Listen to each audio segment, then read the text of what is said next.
दोस्तों, क्या आपने कभी सोचा है कि एक छोटी सी प्रॉब्लम कैसे $1 बिलियन कंपनी की नींव रख सकती है? मामाअर्थ की कहानी सुनकर आपको यकीन हो जाएगा। 2016 में शुरू हुई ये कंपनी आज इंडिया के सबसे बड़े ब्रांड्स में से एक है। कैसे? आइए जानते हैं। ये कहानी है दो पेरेंट्स की, ग़ज़ाल और वारन आलक की, जिन्हें अपने बच्चे के लिए सेफ और टॉक्सिन फ्री प्रोडक्ट्स नहीं मिल रहे थे। मार्केट में जो भी था उसमें केमिकल्स ही केमिकल्स थे। तब उनके मन में आया क्यों न खुद ही कुछ बनाया जाए, और बस यहीं से शुरू हुआ मामाअर्थ का सफर। एक ऐसा ब्रांड जो सिर्फ प्रोडक्ट्स नहीं बल्कि पेरेंट्स का ट्रस्ट जीतना चाहता था। एक ऐसा ब्रांड जो ट्रांसपेरेंसी में यकीन रखता था। एक ऐसा ब्रांड जो गुडनेस इनसाइड के प्रॉमिस के साथ आया। तो चलिए मामाअर्थ के इस इंस्पायरिंग जर्नी को और करीब से जानते हैं। 2016 ग़ज़ाल और वरुण अपने पहले बच्चे के आने वाले थे। खुशी के साथ साथ एक डर भी था। बाजार में मिलने वाले बेबी प्रोडक्ट्स में इतने केमिकल्स थे कि उन्हें अपने बच्चे की स्किन की चिंता सताने लगी। उन्होंने रिसर्च करना शुरू किया और पाया कि उनकी तरह लाखों पेरेंट्स इस प्रॉब्लम से जूझ रहे हैं। हर कोई अपने बच्चों के लिए सेफ और नेचुरल प्रोडक्ट्स चाहता है, लेकिन उन्हें मिल नहीं रहे। यहीं से मामाअर्थ का आइडिया जन्मा।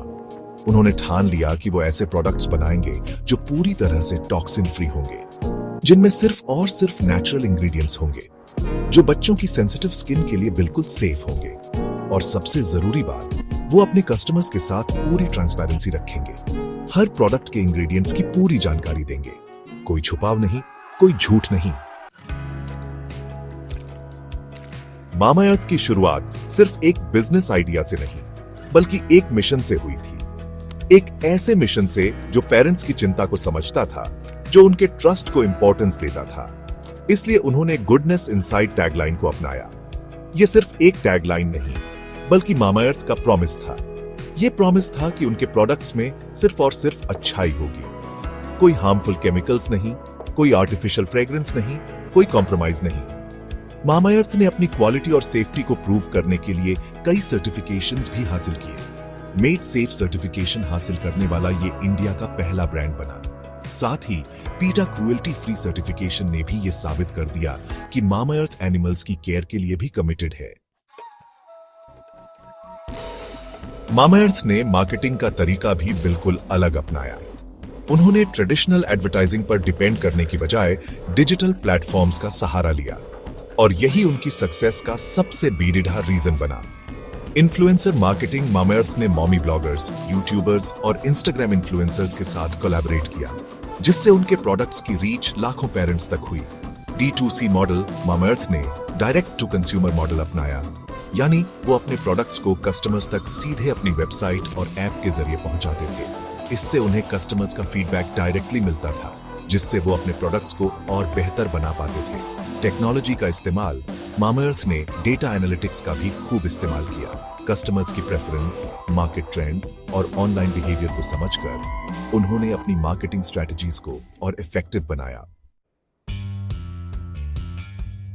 मामाअर्थ का यूनिक कॉन्सेप्ट और स्ट्रॉन्ग मार्केटिंग स्ट्रेटजी किसी से छुपा नहीं रहा।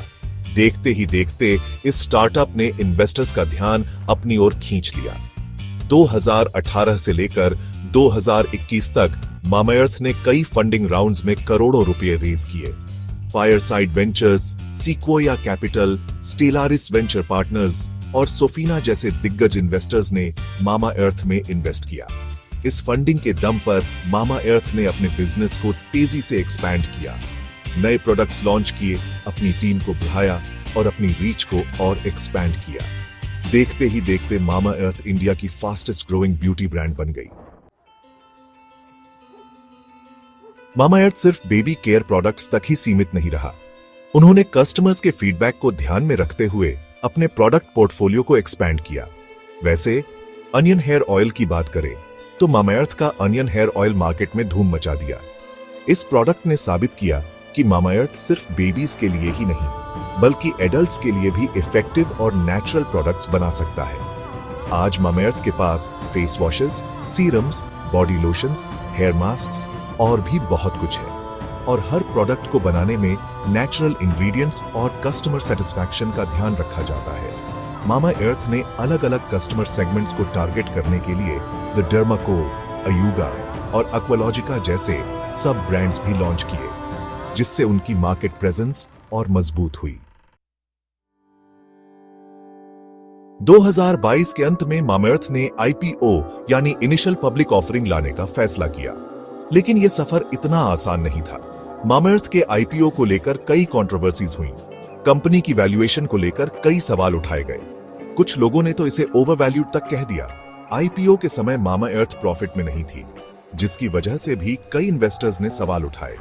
लेकिन तमाम कंट्रोवर्सीज के बावजूद मामाअर्थ ने IPO लॉन्च किया और इन्वेस्टर्स से अच्छी प्रतिक्रिया मिली। IPO के बाद मामाअर्थ ने अपने बिजनेस मॉडल में कुछ बदलाव किए और जल्द ही प्रॉफिट बनाने लगी। मामाअर्थ की कहानी हमें बहुत कुछ सिखाती है। ये कहानी है ऑनेस्टी, ट्रांसपेरेंसी और कस्टमर सेंट्रिसिटी की। मामाअर्थ ने शुरू से ही अपने प्रोडक्ट्स में क्या है और क्या नहीं, इस बारे में पूरी ट्रांसपेरेंसी रखी, जिससे कस्टमर्स का ट्रस्ट बना रहा। मामाअर्थ ने हमेशा कस्टमर्स के फीडबैक को इंपॉर्टेंस दी। नए प्रोडक्ट्स लॉन्च करने से लेकर एग्जिस्टिंग प्रोडक्ट्स को इंप्रूव करने तक हर जगह कस्टमर्स की राय को शामिल किया गया। मामाअर्थ सिर्फ प्रोडक्ट्स नहीं बेचता, बल्कि प्रॉब्लम्स सॉल्व करता है। पेरेंट्स की चिंता को समझकर उनकी प्रॉब्लम्स का सॉल्यूशन देकर मामाअर्थ ने अपने लिए एक अलग जगह बनाई। दोस्तों, मामाअर्थ की कहानी ये साबित करती है कि इंडिया में अपॉर्चुनिटीज की कोई कमी नहीं है। अगर आपके पास एक अच्छा आइडिया है, आप में मेहनत करने का जज्बा है और आप कस्टमर्स की परवाह करते हैं, तो आप भी सफलता हासिल कर सकते हैं। तो सोचिए मत, करके दिखाइए। कौन जानता है, शायद अगली इंस्पायरिंग स्टार्टअप स्टोरी आपकी हो।